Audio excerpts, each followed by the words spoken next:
has advised the Accra Digital Centre ADC to review its tenancy agreements with occupants of its office spaces. This decision comes in light of a revelation in the 2021 Auditor General's report that some tenants, after acquiring office space from the ADC at subsidized rates, proceed to sublet the same spaces at commercial rates. The following report provides more details. Established in 2017, the Accra Digital Centre's primary goal is to provide essential infrastructure and services to facilitate the growth of information communication technology and accelerate technological innovation within various sectors of Ghana's economy. As part of its operations, the Accra Digital Centre rents out office spaces to technology companies at subsidized rates. However, during a recent Public Accounts Committee sitting, it was revealed that some of these technology companies have been subletting the office spaces to other companies at commercial rates. We didn't know that they were also subletting and taking monies from these companies. So it's good we have this information, and we are going to keep a close eye on what actually goes on. The management of the digital centers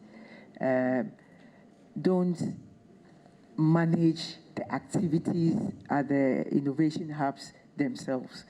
They also provide their own services. So they give them the space, hoping that they also support other businesses. But we didn't know that they also rent or sublet these spaces to others. So we didn't even have proof. Members of the committee expressed disappointment at this development and advised the Accra Digital Centre to review its tenancy agreement to address this issue effectively. Because clearly, this type of behavior cannot be condoned. The state needs money. This is public property. So a situation where some middleman will take it under the pretext of using it and then subletting it, it's free money. They are just taking free money when the state needs money. So I don't think they should wait. It's clearly an illegality. And once you have indicated that this coming to your attention would instigate action, I don't think that you should wait any further. You should review your tenancy agreements with these entities and incorporate non-sublease clauses into them.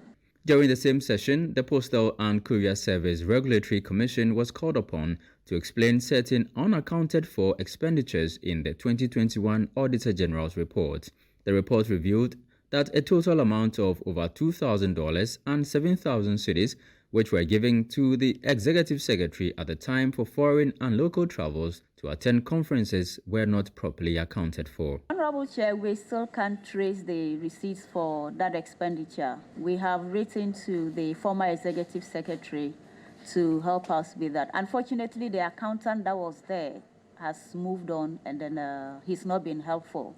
We've written to the Executive Secretary. On my way here, he sent us his response to say that we should give him some time to be able to. It's been 6 years since he left the place, so he needs a little bit time to be able to provide us with the necessary documentation to support the expenditure.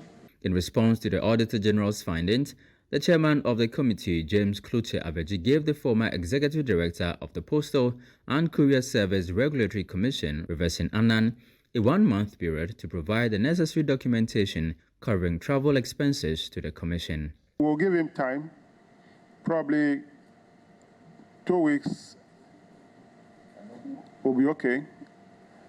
Or we can extend it to 1 month for him to provide the evidence in terms of the receipts for this expenditure. The final agency to appear before the Public Accounts Committee on Thursday was Ghana Post. Led by Managing Director Bias Osei-Kufuor, the company addressed questions related to the lack of a scheme of service for Ghana Post. Indeed, Ghana Post didn't have an active scheme of service, but around 2019, the board commissioned and began the process.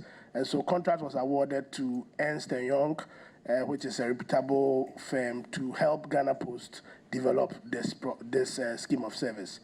The whole thing delayed, but as we speak now, the final draft has been submitted to Ghana Post. We are going through the process, and before the end of Q3, we should have the scheme of service operational. The Public Accounts Committee is set to continue its public hearings on Friday, July 21, with the Ministries of Employment, Transport, Trades and Information scheduled to appear.